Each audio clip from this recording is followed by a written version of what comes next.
Helicopter থেকে প্রাণঘাতী অস্ত্র থেকে বিক্ষোভকারীদের উপরে গুলি করার শেখ হাসিনার নিজের মুখে দেওয়া অডিও নির্দেশ এখন আমাদের হাতে।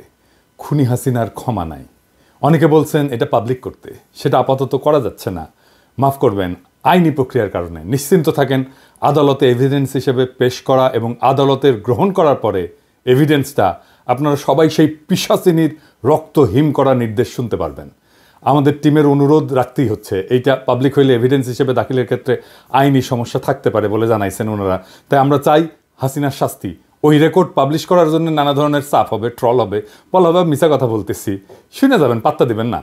আমাদের যে কোর্ট টিম, আমি, ইলিয়াস, মাহমুদ ভাই, সবার কাছেই আছে জিনিসটা। তাই আওয়ামী লীগের উস্কানিতে উতলা হইয়েন না, তবে আশাহত হইয়েন না।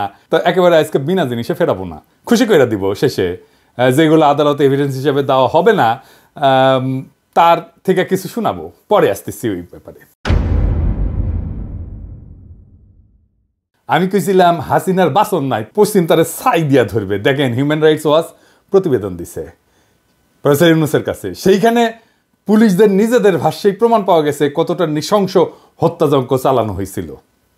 এখানে বলা হয়েছে যে পুলিশ বিক্ষোভকারী ছাড়াও তাদের আশেপাশে বাসাবাড়ির জানলা গেটে দাঁড়ায় থেকে দেখতে থাকা মানুষের উপরে যারা সাক্ষ্য দিতে পারে তাদের উপরে গুলি চালাইছে, যেন কেউ নৃশংসতার সাক্ষ্যটা দিতে না পারে।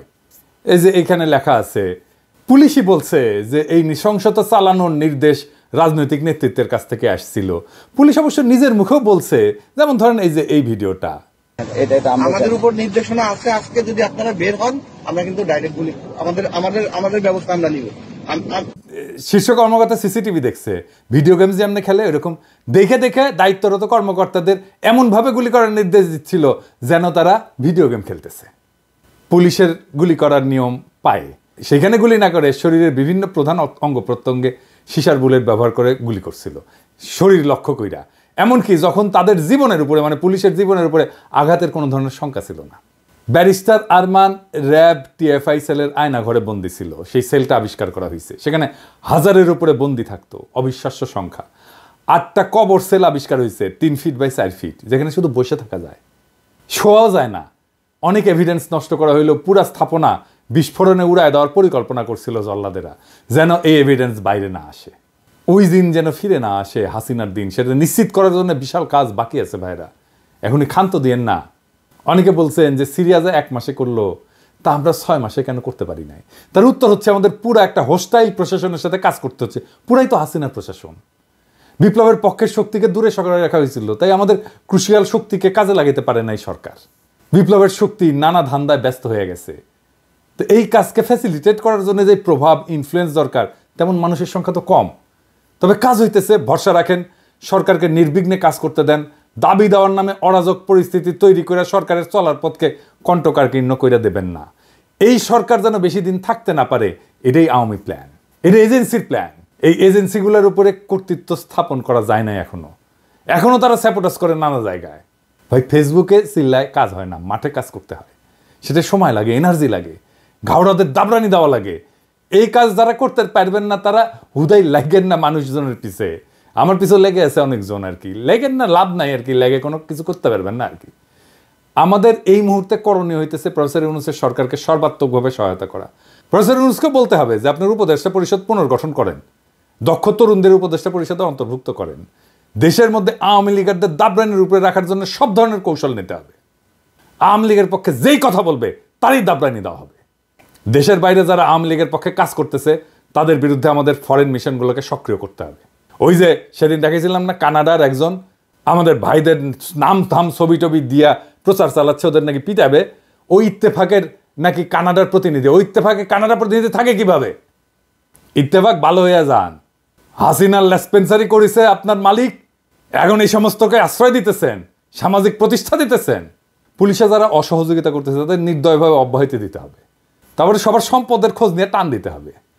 ইন্ডিয়ান সকল ইন্টারেস্টকে, সকল পণ্যকে বর্জন করতে হবে। ইন্ডিয়ার সাথে লটর পটর যারা করতে যাবে তাদের সামাজিকভাবে লজ্জা দিতে হবে। মিডল ক্লাস আর আপার মিডল ক্লাসের মধ্যে যারা আওয়ামী লীগের পক্ষে আওয়াজ তুলতেছে, কাজ করতেছে, তাদের দৌড়ানির উপরে রাখা হবে। সোশ্যাল মিডিয়া ফলো করা হবে। এদের সবার অপ্রদর্শিত আয় আছে, ফাইল ওপেন করেন, কিছু করতেও হবে না, শুধু ফাইল ওপেন করেন, পেটের গু শুকায় জিলাপি ঘুটা হয়ে যাবে। যারা হত্যা করছে আমার ভাইদেরকে, সন্তানদেরকে গুম করছে, পুলিশ, র্যাব, ডিজিএফআই, এদের প্যাকেট করে ফেলতে হবে। বাধা দিতে থাকলে এমন কৌশল না হবে যেন বাধা দিতে না পারে। আমার কাছে কৌশল আছে, ওই জাউরামুর স্ট্র্যাটেজি আছে, শিওর শট। হ্যাঁ, সোহরাদ্দির বডিগার্ড, ওই যে হ্যাঁ সোহরাদ্দির বডিগার্ড, ওই কি ছিল ভদ্রলোকের সাথে ভদ্রতার, জাউরাদের সাথে ডাবল জাউরামি। নাহলে আপনি গেলে মরছেন। আমি সেটা ফলো করি। ইন্ডিয়ার এখন মূল প্ল্যান হইতেছে প্রফেসর ইউনূসকে সরানো। প্রফেসর ইউনূসের ব্যাপক আন্তর্জাতিক গ্রহণযোগ্যতার জন্য বাংলাদেশে ইন্ডিয়া কিছুই করতে পারতেছে না। প্রফেসর ইউনূস ইন্ডিয়ার গলার কাটা হইয়া দাঁড়াইছে, এই কাটা সরাইতে চাইতেছে ইন্ডিয়া। এই জন্য নির্বাচন দিয়ে সরে যাওয়ার চাপ তৈরি করতেছে যেন বাংলাদেশকে আবার দখল করতে পারে ইন্ডিয়া। বাংলাদেশের রাজনৈতিক দলগুলো না বুঝা আওয়ামী লীগের সাথে আনন্দ চিত্তে ইন্ডিয়ান এই পরিকল্পনা বাস্তবায়নের জন্য কামলা দিয়ে দিতেছে। মনে রাখবেন, প্রফেসর ইউনূসের অকাল বিদায় মানে ইন্ডিয়ার পুনরায় বাংলাদেশের তালুকদারি বহাল।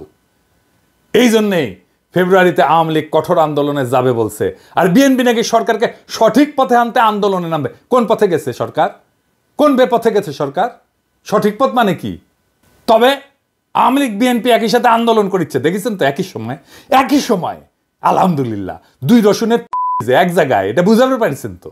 বিএনপি চায় আন্দোলন, আওয়ামী লীগও চায় আন্দোলন। বাহ, কি মজা! সরকারকে নাকি নির্বাচনে বিলম্বের যৌক্তিকতা তুলে ধরতে হবে, তাই নাকি? বহুত খুব সালাউদ্দিন সাহেব, আমরাই সরকার, এটা আমাদের সরকার, আপনার না হইতে পারে, আমরাই দিব যৌক্তিকতা। ড্যাং ড্যাং করতে তো গেছিলেন ক্যান্টনমেন্টে যে সরকার গঠন করার জন্যে।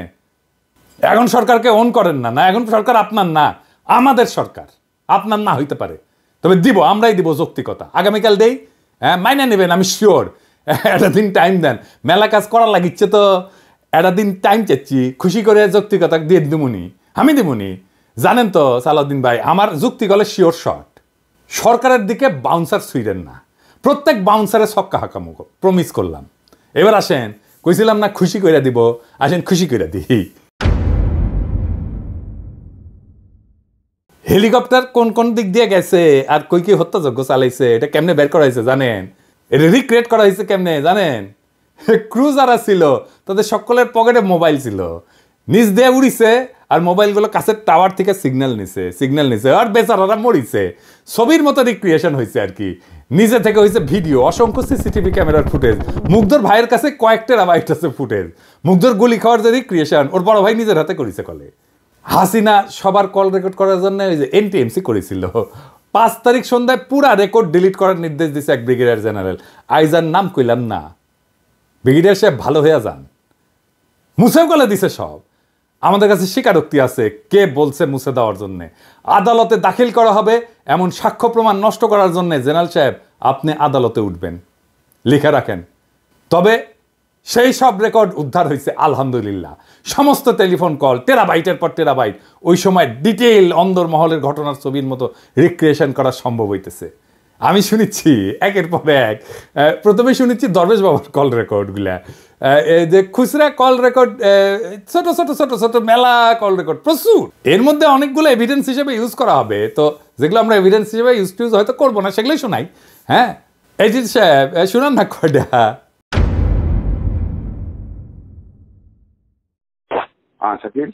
স্যার ওরা আবার আসছে এটা করতে, তো এর মধ্যে আর্মি নাকি একবার ছিল, তখন এখন কি অবস্থা হয়েছে ভাই? আমার তো ডিটেল দরকার নেই, এখন কি অবস্থা হচ্ছে? 100+ লোক দরজা ভেঙে ভেতরে ঢুকছে, গেট ভেঙে মেইন গেট। এখন হচ্ছে ওরা আগুন দিচ্ছে আমাদের র ম্যাটেরিয়ালস গুলোতে। আর্মি আসে না? আর্মি তখন হয়তো একবার আসছিল, বাট ওরা আবার চলে গেছে। এখন নতুন হচ্ছে বাঞ্চ আসছে, এখন নতুন করে হচ্ছে আবার জড়ো হয়েছে। আর শাকিল ওখানে কি অবস্থা?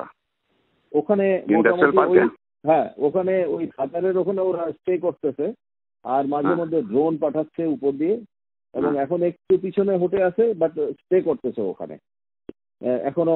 এই মাত্র কথা বলবো যে এখনো ওরা স্ট্যান্ড নিয়ে আছে যে সুযোগ পেলে আবার ঢুকবে। জি জি, হ্যাঁ স্যার। হ্যাঁ শাকিল স্যার, আপনি আলাউদ্দিনকে চেষ্টা করতেছিলেন, পিপি কিছু ভাঙছে ভিতরে, তারপরে এখন সানসিটির থেকে এসে আমাদের পার্কে 2 নম্বর গেটের এখানে আসছিল, তো পুলিশ কিছু ছত্রভঙ্গ করছে ওখান থেকে, তো ওখান থেকে সরে গেছে এখন আপাতত। এরা কারা ছিল? এরা স্যার ওই বাইরের, মানে এরা তো কোনো ছাত্র না, বাইরের এরা। না ছাত্র না তো বুঝলাম, কিন্তু আমাদেরটাকে কেন টার্গেট করতেছে? নিশ্চয়ই প্ল্যান করে টার্গেট করতেছে। এটা তো স্যার এই মুহূর্তে আমি বুঝতে পারছি ঠিক না। আছে, চলে গেছে। হ্যাঁ, ওদেরকে পিছায় হটাইছে এখন। আর আমি স্যার আছি ঢাকা অফিসে আজকে। ঠিক আছে, জি স্যার, আপনি ফলো করেন, তাই আমাকে জানাতে থাকেন। জি আচ্ছা স্যার, জি হ্যাঁ স্যার। আসসালামু আলাইকুম স্যার।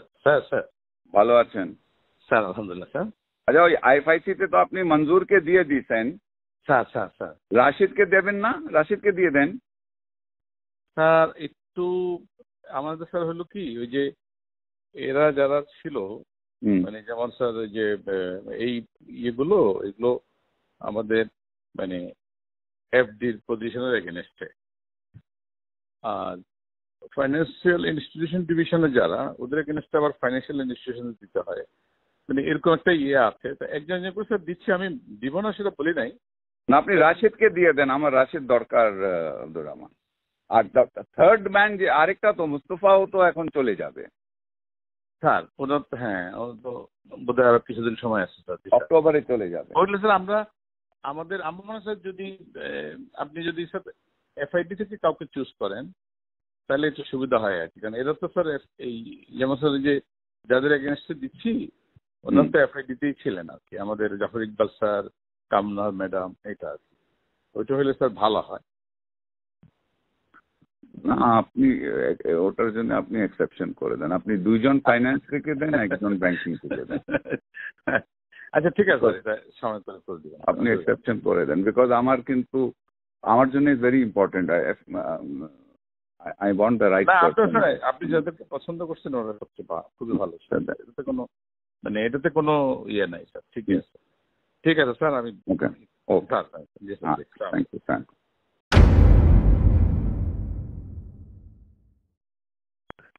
সালমান ভাই, হ্যাঁ আপনি কি গণভবনে? হ্যাঁ আমি আসতেছি আর কি। এটাই আচ্ছা। আপাবদা ওই যে ইয়েদেরকে ডাকছে, ফ্যামিলিদের বললো। কোন ফ্যামিলি? ওই যারা গুলি খেয়েছে। আচ্ছা আচ্ছা, আজকে 11টায় ডাকছে। 11টা না, 11টা উপরে গেছেন। 12টা জাপানিজ এম্বাসি আসবে। হ্যাঁ, 12টা জাপানিজ অ্যাম্বাসেডার আসবে। ও জাপানি অ্যাম্বাসেডার আসবে 12টা। তাহলে বিকালে আসি, তাহলে একটা কাজ করি আমি তাহলে। এখন তো ডাকেন ব্যাংকে, হ্যাঁ ফ্যামিলিদেরকে এখন ডাকে নাই।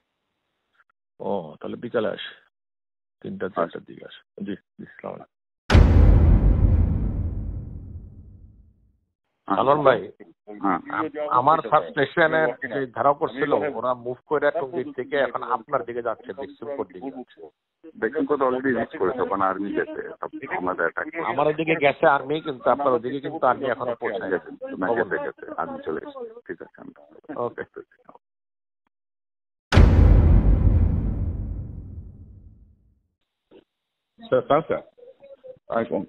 আচ্ছা, আরেকটা ওই আপনারা যে ন্যাশনালাইজ ব্যাংকে কি ডিএমডি প্রমোশন হচ্ছে নাকি? না স্যার, এখনো ধরা হয়নি। ধরা হয়নি? কবে ধরবেন? লিস্টগুলি চাইছেন নাকি? ব্যাংকগুলি থেকে লিস্ট গেছে আপনাদের কাছে, তারা এলিজিবল? হইতে পারে, কিন্তু হ্যাঁ হইতে পারে, এখনো প্রসেস শুরু হয় না এইভাবে। এত চিন্তা ভাবনা। ও আচ্ছা, ওরা নিজেরা হয়তো লিস্ট দিচ্ছে। ও ডিএমডি তো স্যার হলো যে জিএম থেকে হয়। জিএম থেকে ডিএমডি হয়, তো ওটা আপনার প্রসেসটা কি কবে শুরু করবেন? এটা স্যার আরো সময় আছে, বসতে হবে, সময় আছে স্যার। ঠিক আছে, আমার একজন আছে, আমি আপনাকে হোয়াটসঅ্যাপে নাম টাম পাঠিয়ে দিই। ওই জনতা ব্যাংকের মিজান বলে একজন আছে, জিএম, সিনিয়র মোস্ট আছে সে, সিনিয়রিটিতেও সে পাবে। Is very good. যখন শুরু করবেন তখন একটু খেয়াল রাখবেন। আচ্ছা ঠিক আছে, ওকে, thank you.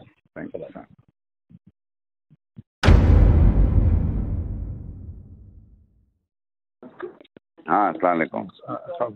Salman, Zillur is in Molvi Bazaar for a local meeting with the MPs and all that. Okay. Can you meet tomorrow? हाँ, sure. Give me a call tomorrow. Okay, ठीक है।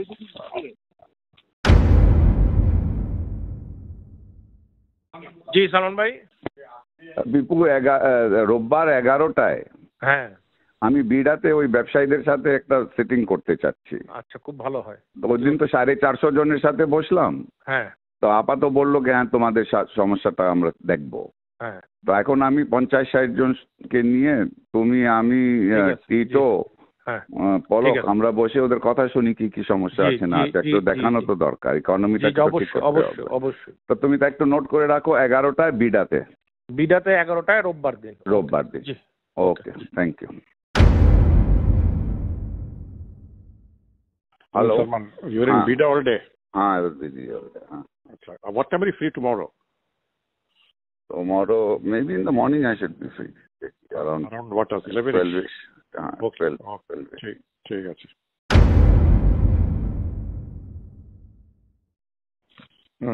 Are you back in office or? No, I'm not back. I will be back. Come to my home around 5:30 or 6 o'clock.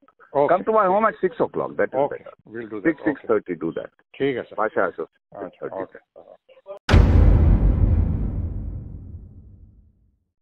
Hello. Hello. Lines are not clear, right? Hello. हाँ, ठीक है, अभी वो किया जा रहा है, क्या कंट्रोल में लाने का कोशिश किया जा रहा है, हो जाएगा इंशाल्लाह, कल तक पता लगेगा। इंशाल्लाह प्रोग्राम कर देते हैं। ओके, बस दुआ करो। ओके। আর দেখেছেন না হিন্দি না উর্দু কিবান কয়, দেখেছেন কে যেন ফোন করেছিল, খুঁজে বের করেছি ওটা কে। যাই হোক, অনেক গুরুত্বপূর্ণ মানুষ কল রেকর্ড আছে। আগে একটা ছোট সুনাপটিটা শোনাই। হ্যাঁ, এইটা স্যার ওই যে শামীম হাসানেরটা শোনান না, দরবশ বাবার। এই শামীম হাসান কে জানেন? আগে শুনে নেন, আগে শুনেন। ওই যে venture capital and private equity association of বাংলাদেশের সভাপতি, ভিসিপিআব কয়। ওই আবার association of software and information services বেসিসের সভাপতি ছিল, জয়ের নাকি পার্টনার ছিল বিজনেস। আগে শুনেন তার আলাপ। আসসালামু আলাইকুম স্যার, আমি শামীম বলছিলাম। কোন শামীম? শামীম, আমি ওই ভেঞ্চার ক্যাপিটাল অ্যাসোসিয়েশনের প্রেসিডেন্ট, বেসিসের পাস্ট প্রেসিডেন্ট স্যার। একটু গাইডেন্স নেওয়ার জন্য ফোন দিলাম স্যার। আমি এইমাত্র এফবিসিসিআই, বিএসসি সবার সাথে কথা বললাম। আমাদের তো স্যার একটু এখন মানে ব্যবসায়ী সমাজ থেকে বিবৃতি দেওয়া, তারপর কারফিউ উঠলে শান্তি সমাবেশ করা, আমাদের একটু স্যার সবার তো অ্যাক্টিভ হওয়া দরকার স্যার। তো করেনি এগুলি? হ্যাঁ, আমি তো আমাকে বলতে হবে কেন? এটা আপনারা করেন। জি স্যার, করতেছি স্যার। আপনি একটু গাইডলাইন দিন, উদ্যোগ নেন। জি স্যার, আমি এখনই সবার সাথে কথা বলতেছি স্যার। উদ্যোগ নেন, এটা নেন। জি ঠিক আছে স্যার। Okay sir. জি আপনারা কন্ডেম করেন। জি স্যার, ওইটাই করতেছি। আপনারা নিন্দা জানান। আপনারা নিন্দা জানাচ্ছেন না কেন?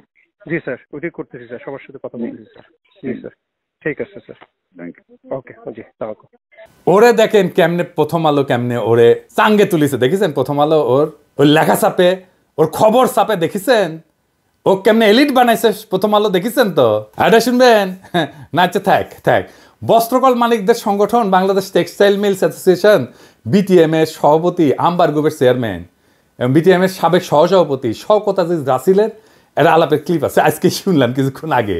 উই করছে যে ইন্টারনেট যখন বন্ধ আছিল তখন দরবেশ বাবাকে ফোন দিয়ে করছে যে আমরা মানে ওই রাসেল আপনাদের টেকনিক্যাল অ্যাসিস্ট্যান্ট দিচ্ছি, কিভাবে আপনি যারা ভিপিএন ইউজ করে ইন্টারনেট অ্যাক্সেস করবে তাদের আইডেন্টিফাই করবেন। বুঝেছেন মাদারচোদ? আমি তো ধরতাম না রাসেল, দেখলাম জিল্লুরের তৃতীয় মাত্রায় গিয়ে ফেচিবাত করিচ্ছু। হ্যাঁ, হারামজাদা। হাসিনার আমলে গাছের কাছে এখন তলার করে বেড়ে শিশু জিল্লুর আপনি মিয়া মানুষ পান না, এই সমস্ত দুর্বৃত্তদের ধরে না ফুটেজ দেন। তৃতীয় মাত্রায় কোনোদিন একজন গার্মেন্টস শ্রমিককে আনিছেন? কাজের বুয়াক ডাকিছেন? রিক্সাওয়ালাক ডাকিছেন? কৃষক এক ডাকিছেন? খালি বড় লোক আর এলিট। হ্যাঁ, ওদের খুব ভালো গন্ধ না, ওদের তো দুর্গন্ধ। ওই হারামজাদাদের কাছে আমাদের দেশের কথা শোনা লাগবে কা? যখন ওই যে এনটিএমসি তৈরি হচ্ছিল তখন যারা এই কল রেকর্ড করেছিল আর কি, শুনেছিল, তারা প্রেমিক প্রেমিকার নাকি রসালো প্রেমময় আলাপ আলাদা করে রেকর্ড করতো, আর ওটা শুনে নাকি নাকতো। হ্যাঁ, আর দেখেছেন আমার কি করা লাগিছে, দেখেছেন? শালা দরবেশ বুড়া বেটা খাটাস, ভালো করে বাংলাও কবের পারে না, ওর সব অশ্লীল ফোন আলাপ শুনে ট্রান্সক্রিপ্ট করা লাগিচ্ছে কোন টাইমে কি ঘটেছিল। আমার উপরে এই খাইস্টা কাজের ভার কেন দাও খোদা তালা? বারে কেন আমার উপর কেন? আর মানুষ পান নাই, বারবার শুধু আমার উপরেই, কেন?